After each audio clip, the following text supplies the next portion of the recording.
ये कहानी है मिथिलेश में रहने वाली दो बहुओं की।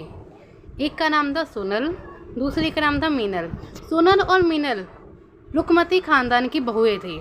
रुकमती जी एक बड़ी बहू थी सोनल। वह एक रईस खानदान की लड़की थी जिसका रहन सहन खान पीन बहुत अलग था। वहीं उनकी जो छोटी बहू थी मीनल, उसका रहन सहन खान पान अलग था क्योंकि वह एक गरीब परिवार की लड़की थी। दोनों ही बहुओं के व्यवहार में ज़मीन आसमान का फ़र्क था।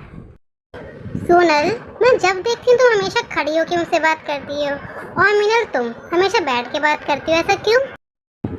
मम्मी जी तो बैठ के बात करेगी ही, इसकी जगह ही जमीन पे है, आप क्या बोलती हो?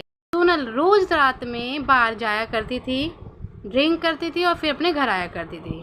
सोनल का बिहेवियर एक रिच खानदान से बिलोंग करता था। वहीं मीनल एक गरीब परिवार की लड़की थी, तो उसका मंदिर जाना, सत्संग कीर्तन में बहुत ज़्यादा मन लगता था। जहाँ एक तरफ सोनल अच्छी खासी किचन में खाना बनाती थी, वहीं मीनल चौखा चूल्हे पे खाना बनाया करती थी। रुकमती अपनी दोनों ही बहुओं के व्यवहार से काफ़ी हद तक परेशान रहा करती थी। सोनल और मीनल का व्यवहार भी अलग था और उनके खान पीन का तरीका भी काफ़ी अलग था। एक दिन क्या होता है कि सोनल अपनी सास से कुछ बातें करती है। मम्मी, मैं सोच रही हूँ कि क्यों ना नवरात्रि इस बार कुछ अलग तरीके से बनाई जाए। हमारे घर में तो पहली बार तो नवरात्रि बनती ही नहीं थी। तो सोनल बोलती रहती है और रुकमती जी उसकी बात सारी सुनती रहती हैं। फिर वहीं थोड़ी देर बाद मीनल भी बोलना शुरू कर देती है अपने मन की बात। मम्मी, मैं सोच रही हूँ कि क्यों ना हम इस बार 9 की जगह 10 कन्याओं का भोजन करें और मंदिर में जाके नवरात्रि मनाएं, ताकि जो गरीब लोग हैं उनको भी काफ़ी हद तक हमारी चीज़ों से हेल्प मिल सके। मीनल की बात सुन के रुकमती जी काफ़ी खुश हो जाती हैं। वहीं सोनल उसकी बात का विरोध करना शुरू कर देती है कि मंदिर में नवरात्रि मनाने की क्या ज़रूरत है, नवरात्रि तो घर में त्यौहार होता है ना, तो मंदिर में जाके क्यों मनाओगी। पर रुकमती जी अपनी छोटी बहू यानी कि मीनल की बातों से पूरी तरह से सहमत थी और वह उसी का साथ देती हैं। ठीक है, जिसे जो करना है करो, लेकिन हाँ, नवरात्रि के त्यौहार में कोई कमी नहीं आनी चाहिए।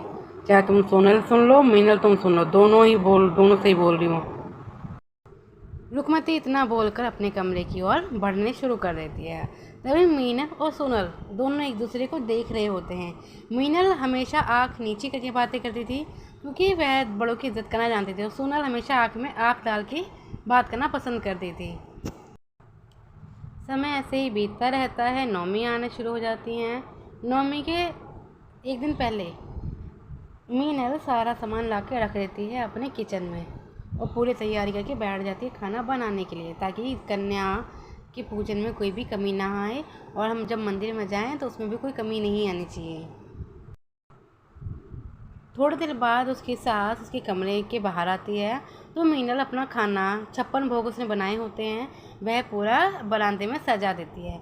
ये देखकर मीनल की सास रुकमती काफ़ी हद तक खुश हो जाती हैं और वह गर्व करती हैं कि मैंने एक अच्छी लड़की से शादी करवाई। मम्मी, कैसा लगा मेरा खाना?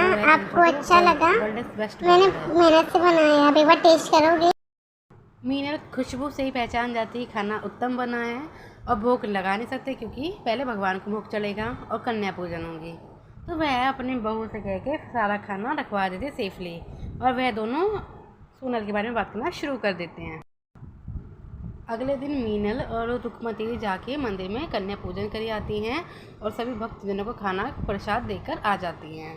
पर वहाँ पर सोनल नहीं दिखाई देती, तो उसके अगले दिन लगती है सोनल की क्लास।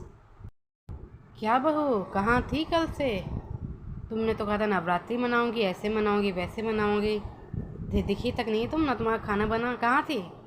डिस्क गई थी कि कहाँ गई थी? क्लब गई थी, कहाँ गई थी? अरे यार मम्मी जी, मैं कहीं भी जाऊँ आपको उससे क्या?